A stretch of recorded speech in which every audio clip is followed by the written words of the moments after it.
أعوذ بالله من الشيطان الرجيم. بسم الله الرحمن الرحيم.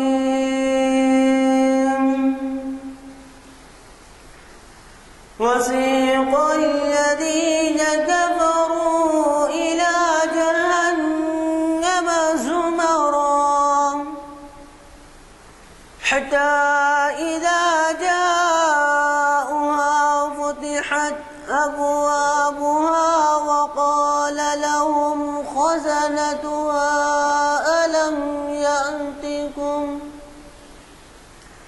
ألم يأتكم رسل منكم يتلون عليكم آياتي وينذرونكم لقاء يومكم هذا قالوا بلى ولكن حقت كلمة العذاب على الكافرين قيل ادخلوا أبواب جهنم خالدين فيها فبئس مثوى المتكبرين وسيق الذين اتقوا ربهم إلى الجنة زمرا حتى إذا جاءوها وفتحت أبوابها وقال لهم خزنتها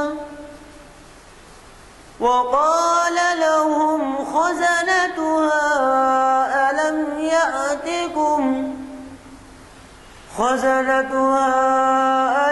يأتكم سلام عليكم طبتم فادخلوها خالدين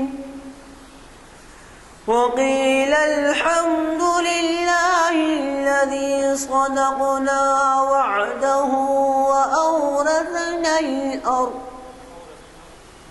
وأورثنا الأرض نتبوأ من الجنة حيث نشاء فنعم أجر العاملين صدق الله العظيم. برابر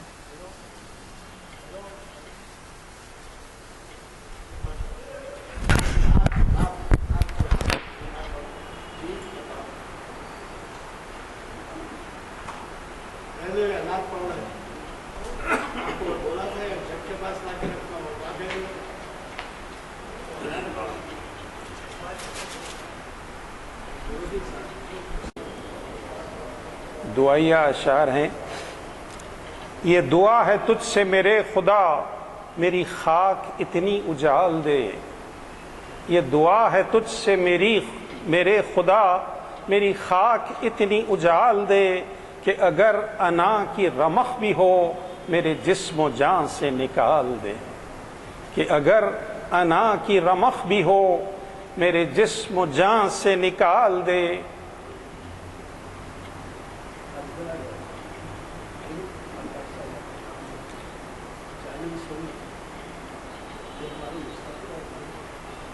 یہ دعا ہے تجھ سے میرے خدا میری خاک اتنی اجال دے کہ اگر انا کی رمق بھی ہو میرے جسم و جان سے نکال دے.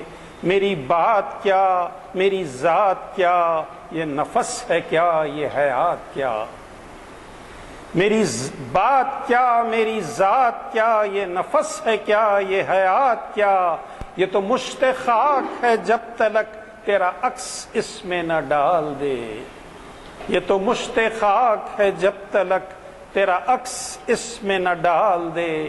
مجھے عجز دے کے بڑا بنا مجھے عجز دے کے بڑا بنا تیرا خوف دے کے کھرا بنا. وہ فقیری مجھ کو بھی کر عطا کہ زمانہ جس کی مثال دے. مجھے عجز دے کے بڑا بنا تیرا خوف دے کے کھڑا بنا، وہ فقیری مجھ کو بھی کر عطا کہ زمانہ جس کی مثال دے۔ میں تو ایک بندے پرخطا، میں تو ایک بندے پرخطا، میری لغزشوں کا شمار کیا۔ میں تو ایک بندے پرخطا، میری لغزشوں کا شمار کیا۔ میں تو گر رہا ہوں جگہ جگہ، تو اٹھا اٹھا کے سنبھال دے۔ میں تو گر رہا ہوں جگہ جگہ، تو اٹھا اٹھا کے سنبھال دے۔ تیرا ذکر میرا لباس ہو، تیرا ذکر میرا لباس ہو، تو ہمیشہ میرے ہی پاس ہو۔ تیرا ذکر میرا لباس ہو، تو ہمیشہ میرے ہی پاس ہو۔ نہ تو ماورا کوئی سوچ دے، نہ تو ماں سوا ہی خیال دے۔ کبھی اتنا سوز دروں بڑھا، کبھی اتنا سوز دروں بڑھا، کبھی اتنا جوش جنوں بڑھا کہ تجھی سے تجھ کو ہی مانگ لوں، وہ طلب وہ ظرف سوال دے۔ کہ تجھی سے تجھ کو ہی مانگ لوں، وہ طلب وہ ظرف سوال دے۔ تیرا کب سے طالب دید ہوں کہ امیدوار نوید ہوں۔ میں تیرے کرم کا مرید ہوں، مجھے خالی ہاتھ نہ ٹال دے۔ یہ میری بات مجھے عجز دے کے بڑا بنا، تیرا خوف دے کے کھڑا بنا۔ وہ فقیری مجھ کو بھی کر عطا کہ زمانہ جس کی مثال دے۔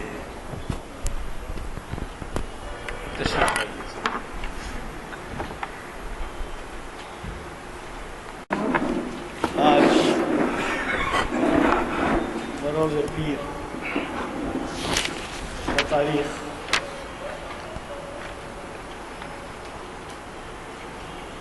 26 اکتوبر 2015 مطابق 12 محرم الحرام 37 ہجری بعد نماز عصر یہ محفل بعنوان اسلامی شریعت کے بنیادی مصادر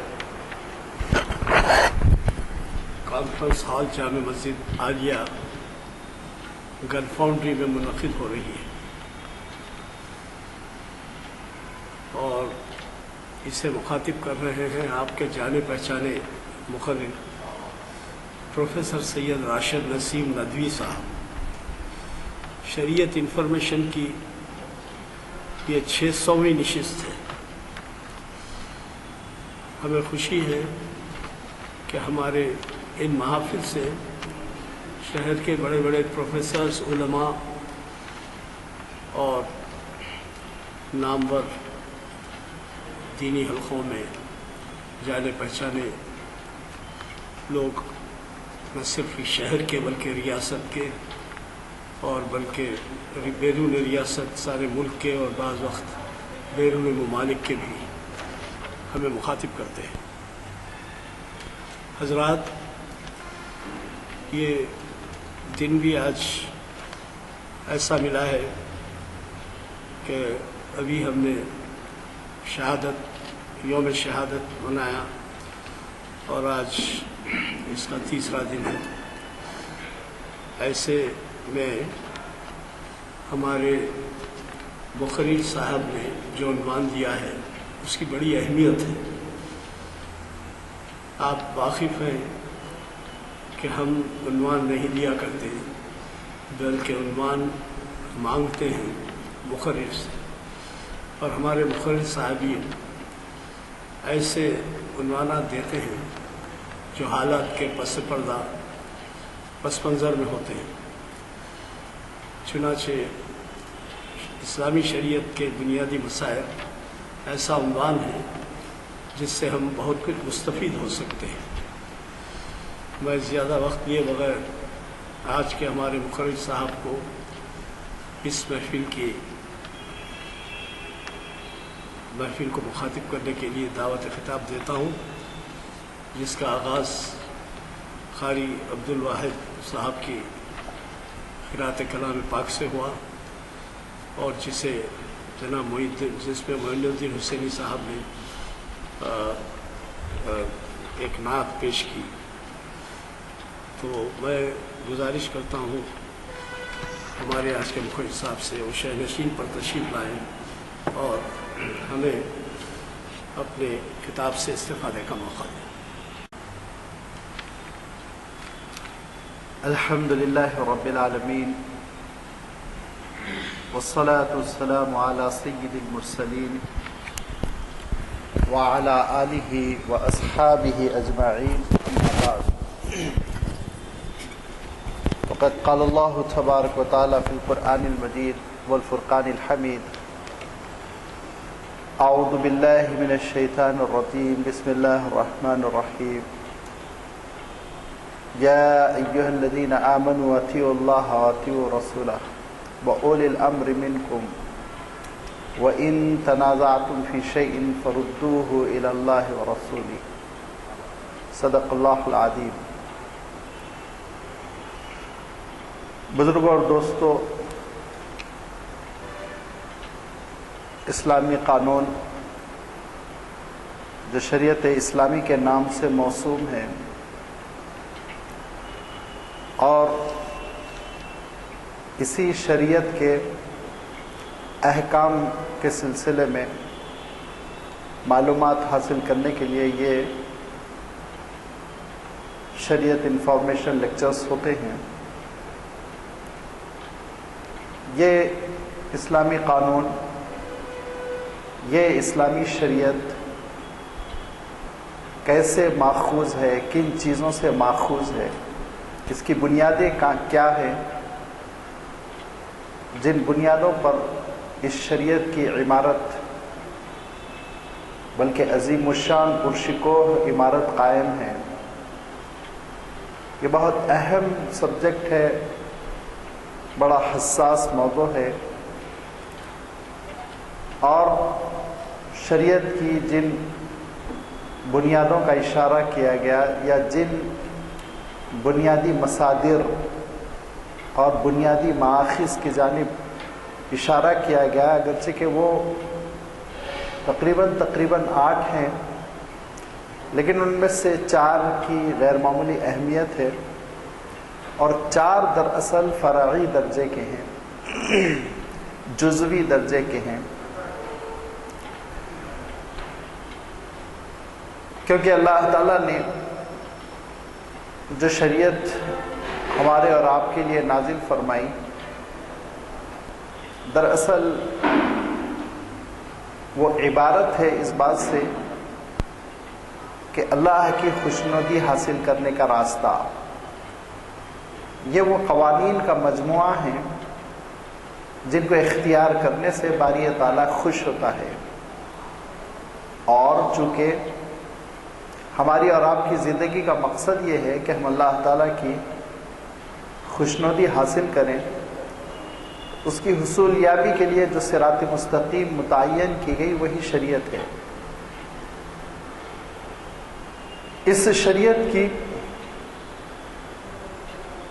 جو سب سے اہم بنیاد ہے وہ اللہ تعالیٰ کی کتاب ہے،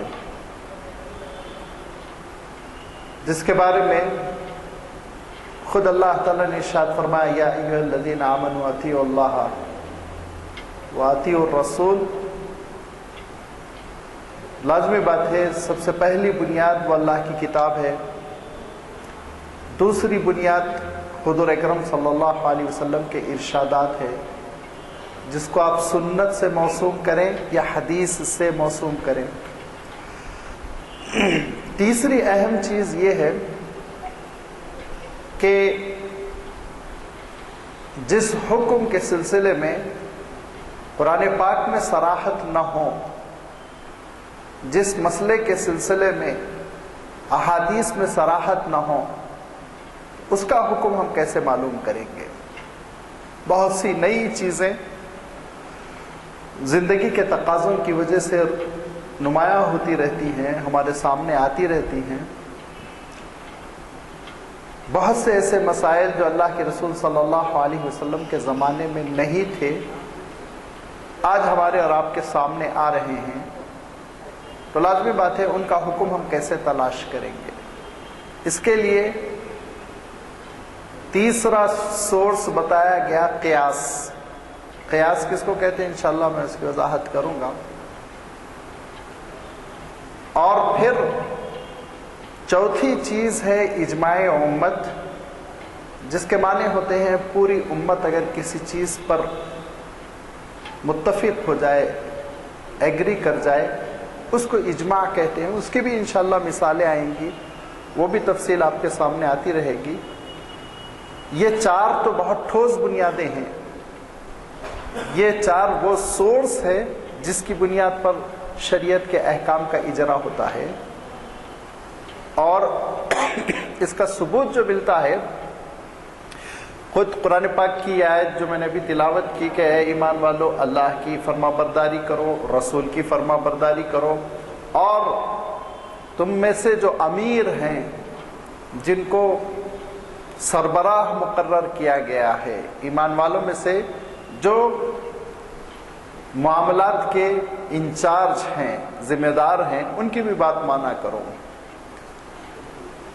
یہ آیت کے ساتھ ساتھ ایک عجیب و غریب واقعہ آپ صلی اللہ علیہ وسلم کی حیات طیبہ میں ہوا، جس سے ہم شریعت کی ان بنیادی مصادر کا، مآخذ کا اندازہ لگا سکتے ہیں. شریعت کے جو سورس ہیں ان کا ہم اندازہ لگا سکتے ہیں کہ حضور اکرم صلی اللہ علیہ وسلم نے اپنی وفات سے 1 سال پہلے ایک نوجوان صحابی کو یمن کا گورنر منتخب فرمایا. اور وہ نوجوان صحابی بہت ہی معروف صحابی ہیں، آپ نے نام ان کا بارہا سنا ہوگا. وہ ہیں حضرت معاذ ابن جبل رضی اللہ تعالی عنہ. جب گورنر بن کر وہ جا رہے تھے تو ان کی عمر کل 27-28 سال تھی، لیکن اللہ تعالیٰ نے ان کو جو صلاحیت عنایت فرمائی تھی اس کا آپ اس سے اندازہ لگا سکتے ہیں کہ انہوں نے 18 سال کی عمر میں اسلام قبول کیا تھا، جبکہ حضور اکرم صلی اللہ علیہ وسلم کا ہجرت کا وقت قریب آ چکا تھا اور مدینہ منورہ کے 4 سردار حج کے موسم میں حضور اکرم صلی اللہ علیہ وسلم کی خدمت میں حاضر ہو کر عقبہ کی گھاٹیوں میں رات کی تاریکیوں میں چھپ کے اسلام قبول کیا تھا، اور سیرت میں اس کو بیعت العقبۃ الاولیٰ کہتے ہیں، گھاٹی کی پہلی بیعت. وہ 4 صحابی مدینہ منورہ جب لوٹے تو داعی بن کر لوٹے، اور جس پہلے گروپ نے اسلام قبول کیا ان میں بہت پہل کرنے والے حضرت معاذ بن جبل تھے، جو بہت کم عمر نوجوان تھے. دوسرے سال جب 40 لوگوں کا قافلہ مکہ مکرمہ پہنچا تو حضرت معاذ بن جبل بھی اس کے ایک فرد تھے، اور انہوں نے حضور اکرم صلی اللہ علیہ وسلم کو خود اپنی آنکھوں سے دیکھا، مصافحہ کیا، بیعت کی، اور پھر پرجوش داعی بن کر لوٹے. آپ صلی اللہ علیہ وسلم کی ہجرت کا زمانہ بہت قریب آ گیا، چند ہی مہینے رہ چکے ہیں، تقریباً مدینہ کے اہم خاندان مسلمان ہو چکے ہیں، سوائے ایک صاحب کے عامر بن جموح جن کا نام تھا، جو شرک سے چمٹے ہوئے تھے اور ان کے گھر میں منات کا بت تھا، اور اس کے وہ بڑے پجاری تھے، بڑی دعوت دیتے تھے اس کی پوجا کی. حضرت معاذ رضی اللہ تعالیٰ عنہ نے رات کی تاریکیوں میں چوروں کی طرح گھر میں گھس کے اس بت کو اٹھایا اور لے جا کے ایک گڑھے میں الٹا پھینک دیا. صبح انہوں نے دیکھا کہ بت غائب ہے، بہت شور مچایا، چیخے چلائے، تلاش کیا تو قریب میں گڑھے میں گرا ہوا ملا، تو اس کو گھر لائے، عطر سے نہلایا، دودھ سے نہلایا، کیا کیا پتہ نہیں، اور پھر لوگوں کو چیلنج کیا کہ مجھے بتاؤ کس نے یہ حرکت کی، میں اس کو دیکھ لوں گا. تو حضرت معاذ نے وہی جواب دیا جو حضرت ابراہیم علیہ السلام نے جواب دیا کہ جناب آپ کا بت آپ کو اوندھے منہ گرا ہوا پڑا ہوا ملا، تو آپ اپنے بت سے پوچھئے، اپنے خدا سے پوچھئے، پبلک سے کیوں پوچھ رہے ہیں؟ آپ پریشان کیوں ہو رہے ہیں؟ اس جملے سے عمرو بن جموح بھی سوچنے پہ مجبور ہوئے، ان کے خیالات میں بھی تبدیلی آئی، پھر انہوں نے بھی اسلام قبول کیا۔ تو آپ اندازہ لگا سکتے ہیں حضرت معاذ رضی اللہ تعالیٰ عنہ کتنے جوشیلے سے نوجوان تھے۔ آپ صلی اللہ علیہ وسلم کی ہجرت ہوئی، حضور اکرم صلی اللہ علیہ وسلم کی خدمت میں رہنے لگے، چند ہی دنوں میں 1-1.5 سال میں حفظ کر لیا، جید حافظ قرآن مجید کے ثابت ہوئے وہ آپ صلی اللہ علیہ وسلم کی حیات طیبہ میں، اور اتنے ذہین تھے کہ حضور اکرم صلی اللہ علیہ وسلم عام طور پر کہتے تھے معاذ جب بھی تم مجھ کو اکیلے میں پاؤ تو مجھ سے کچھ پوچھا کرو، تم مجھ سے سوالات کیا کرو، اور حضرت معاذ رضی اللہ تعالیٰ عنہ اتنا ہی شرمایا کرتے تھے۔ تو حضور اکرم صلی اللہ علیہ وسلم ان کو سوالات پر ابھارتے تھے اور پوچھتے تھے کہ اچھا معاذ یہ بتاؤ کہ بندوں کا حق اللہ پر کیا ہے؟ حضرت معاذ کہتے اللہ اور اس کا رسول ہی جانتا ہے۔ تو حضور اکرم صلی اللہ علیہ وسلم ارشاد فرماتے بندوں کا حق یہ ہے کہ بندے اللہ کے ساتھ کسی کو شریک نہ کریں۔ اچھا اب تم بتاؤ اللہ تعالیٰ پر بندوں کا کیا حق ہے؟ کہا اللہ کے رسول آپ ہی بتلائیے۔ تو کہا اللہ تعالیٰ پر حق یہ عائد ہوتا ہے کہ وہ ان کو جہنم سے نجات دے، جنت میں داخل کرے۔ ایک مرتبہ حضرت معاذ رضی اللہ تعالیٰ عنہ کو اپنی پشت کے پاس پیٹھ کی طرف اونٹ پر بٹھایا اور چلتے چلتے کہا یا معاذ۔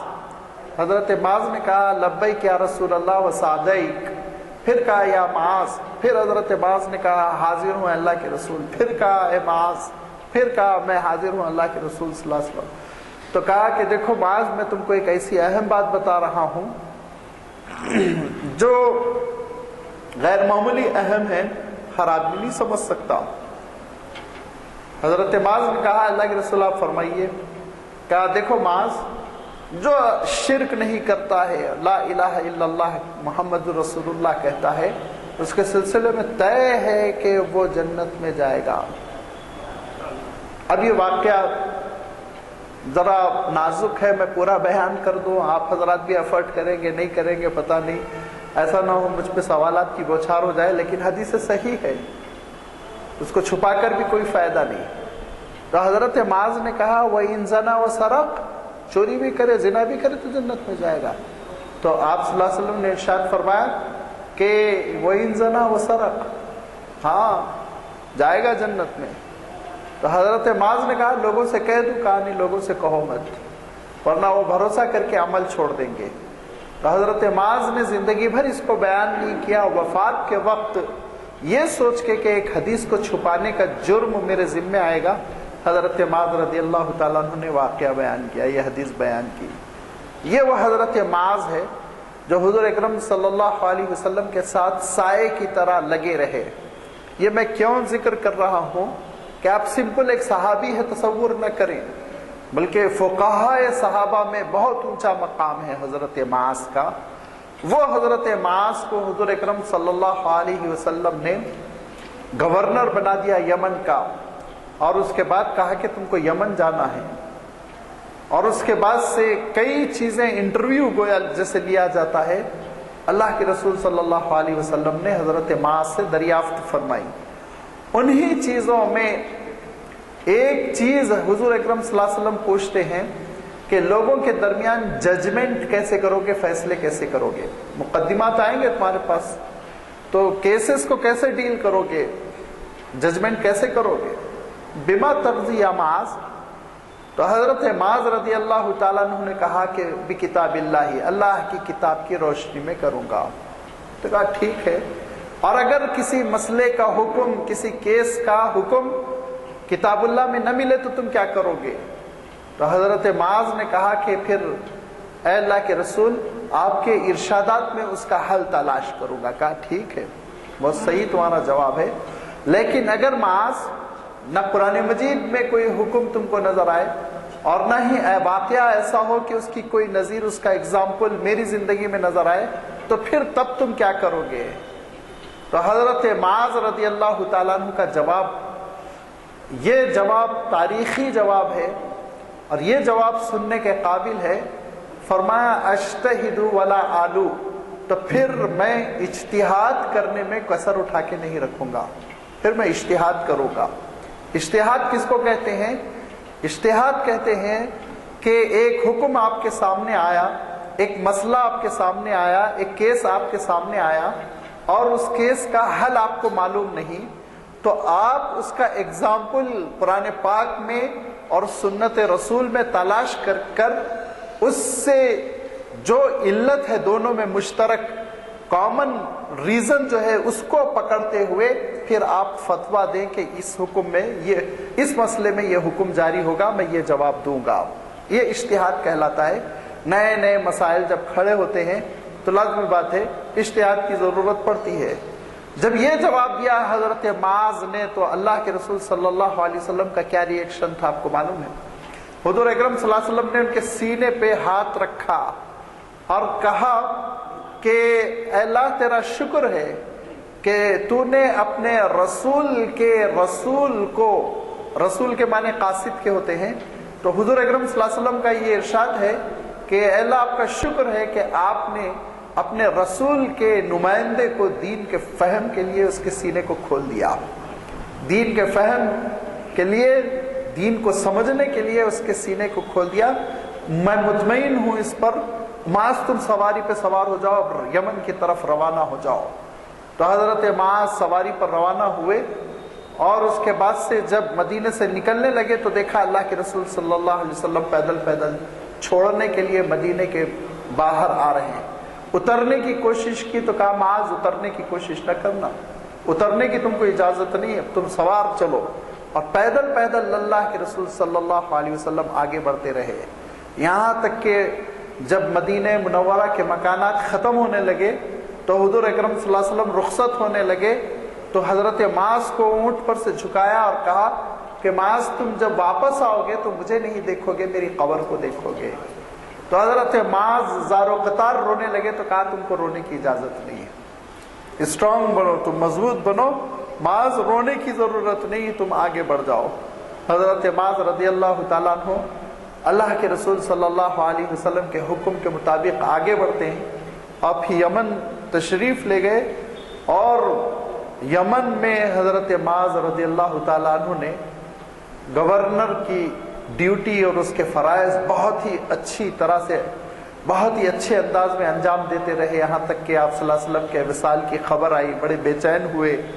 پھر معلوم ہوا کہ حضرت ابوبکر جانشین ہو گئے، دل میں بڑی بے چینی رہی۔ 2-2.5 سال کے بعد پھر مدینہ منورہ واپس آئے، اس کے بعد پھر آپ کو شام کا گورنر بنا کے حضرت عمر کے دور میں بھیج دیا گیا، ملک شام آپ چلے گئے، اور ملک شام میں آپ کا نکاح بھی ہو چکا تھا، آپ کا چھوٹا سا ایک لڑکا بھی تھا 7-8 سال کا، کہ طاعون کی وبا پھیلی۔ طاعون آپ جانتے ہیں 10-15 سال پہلے ہندوستان میں بھی مصیبت کھڑی ہو گئی تھی، پلیگ جس کو کہتے ہیں۔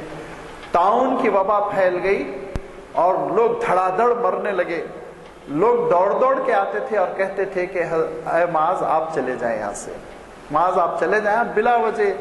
تو کہا میں ہرگز نہیں جاؤں گا۔ بار بار حضرت معاذ کو جب لوگوں نے مشورہ دیا تو آپ اندازہ لگائیے، موجودہ دور میں بڑے عہدیداروں کی سیکیورٹی کی وجہ سے کئی پیشنٹ ایمبولینس میں مر جاتے ہیں، لیکن ان حکمرانوں کی رواداری کا آپ اندازہ لگائیے، کہا کہ میں نہیں جانے والا یہاں سے، میں رہوں گا یہیں۔ تو بہت زور دیا، یہاں تک کہ حضرت عمر رضی اللہ تعالیٰ عنہ کا خط آیا کہ تم بستی سے نکل جاؤ۔ تو حضرت معاذ نے کہا سوال ہی نہیں پیدا ہوتا کیونکہ میں نے اللہ کے رسول صلی اللہ علیہ وسلم کو ارشاد فرماتے ہوئے سنا کہ آپ صلی اللہ علیہ وسلم نے ارشاد فرمایا جس زمین پر، جس علاقے میں یہ وبا پھیل جائے طاعون کی، پلیگ کی، تو اللہ کے رسول صلی اللہ علیہ وسلم فرماتے تھے کہ باہر والے اس علاقے میں داخل نہ ہو، اس علاقے والے باہر نہ نکلیں، لہذا میں باہر نہیں نکلوں گا۔ خبر آئی کہ آپ کے فرزند کی طبیعت بگڑ چکی، دانے نکل آئے، تو گھر آئے دوڑتے ہوئے، تو اپنے چھوٹے سے بیٹے کو دیکھا، اپنے نوجوان سے لڑکے کو دیکھا کہ وہ نزاع کے عالم میں ہے، تو فرمایا الحق من ربک فلا تکونن من الممترین، بیٹے دیکھو یہ فیصلہ حق ہے پروردگار کی جانب سے، شک و شبے میں مبتلا نہ ہونا۔ تو بیٹے نے جواب دیا ستجدنی انشاءاللہ من الصابرین، ابا آپ مجھے صبر کرنے والا پائیں گے۔ ان کا نام عبد الرحمن تھا، دیکھتے دیکھتے ان کی وفات ہو گئی۔ پھر کچھ ہی مدت بعد حضرت معاذ بھی بیمار ہوئے اور اسی مرض میں حضرت معاذ کی وفات ہوئی اور شام میں نہر اردن کے قریب آپ کی تدفین ہوئی اور حضرت معاذ رضی اللہ تعالیٰ عنہ نے حضور اکرم صلی اللہ علیہ وسلم کا ارشاد حکم نہیں چھوڑا، موت کو ترجیح دی، موت کو گلے لگایا، لیکن آپ صلی اللہ علیہ وسلم کے حکم کو نہیں چھوڑا۔ کل 48 سال عمر تھی، 38 سال عمر تھی۔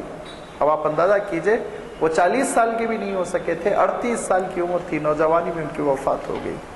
یہ حضرت معاذ رضی اللہ تعالیٰ عنہ کی جو حدیث ہے کہ میں اجتہاد کروں گا اور اس میں کوئی کسر اٹھا کر نہ رکھوں گا، یہ اسلامی قانون کا ایک ضابطہ بن گیا ہے، فنڈامنٹل ایک اصول ہے کہ اجتہاد قیاس کی بنیاد پر حکم معلوم کیا جائے گا۔ انشاءاللہ اس کی وضاحت آپ کے سامنے آئے گی۔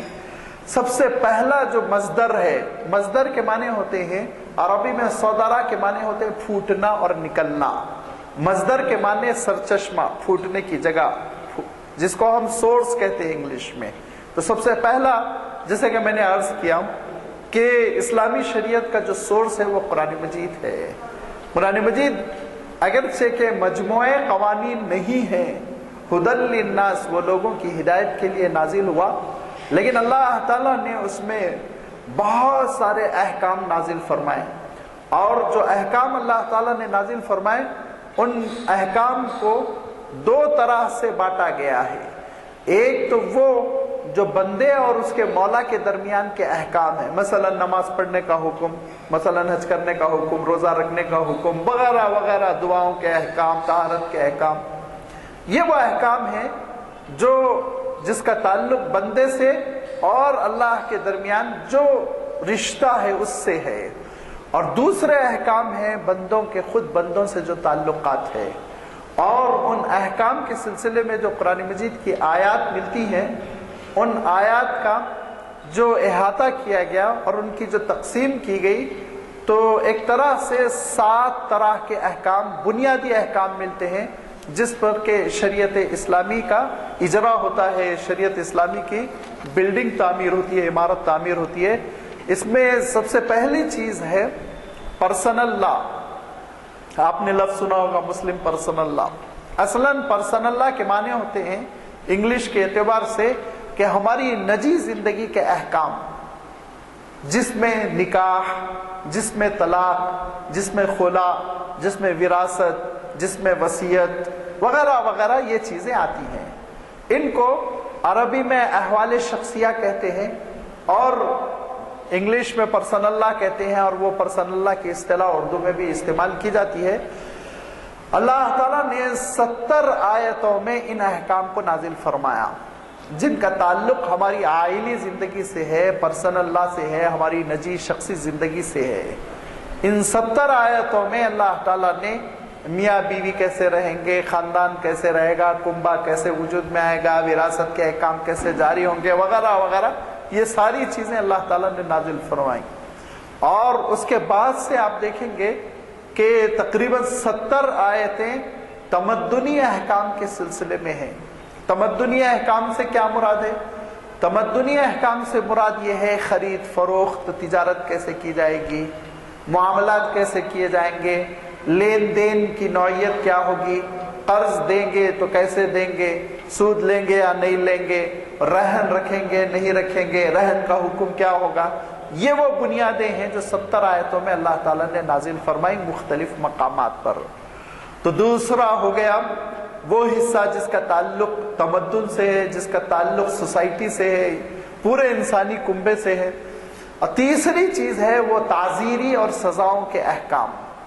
تعزیر کے معنی یہ کہ سزا جو ہوتی ہے کورٹ میں مختلف قسم کی جو پنشمنٹ ہوتی ہیں، مثلا چور کے ساتھ کیا سلوک کیا جائے گا، مثلا زانی کے ساتھ کیا سلوک کیا جائے گا، گواہ کیسے ہوں گے، کتنی گواہی ہوگی، کیا شرطیں ہوں گی، کب حکم جاری ہوگا۔ 30 آیتیں ہیں جس میں اللہ تعالیٰ نے ان سارے احکام کو نازل فرمایا۔ اور پھر چوتھا صیغہ جو ہے، یا چوتھا ہیڈ جس کو آپ کہہ سکتے ہیں، وہ عدالت کو خود اللہ تعالیٰ نے خطاب فرمایا۔ جج کیسا ہونا چاہیے، اور جج کا انتخاب کیسے ہونا چاہیے، اور عدالت میں گواہیاں کیسے ہوں گی، کن کی گواہیوں کو قبول کیا جائے گا، اور اس کے ساتھ ساتھ مختلف وہ احکام جس سے کہ ایک کورٹ کا، عدالت کا انفراسٹرکچر وجود میں آتا ہے، جس سے کہ اس کا ہیکل ایک وجود میں آتا ہے۔ یہ 13 آیتیں ہیں، اور اس کے بعد سے اللہ تعالیٰ نے دستور ساز 10 آیتیں نازل فرمائی۔ دستور بنا کے نہیں دے دیا، ایسا ہے تم کو یوں حکومت کرنا ہے، یہ کرنا نہیں، لیکن دستور تم کیسے بناؤ گے، اس میں کن چیزوں کو تم مقدم رکھو گے، انسانیت کا نفع یہ سب سے پہلے پیش نظر رہے گا۔ اس کے بعد پھر دوسری بات یہ کہ حرام اور حرام چیزوں میں آلودہ ہونے کی دعوت نہیں رہے گی، نہیں عن المنکر کا اس میں ایک صیغہ رہے گا یا تصور رہے گا۔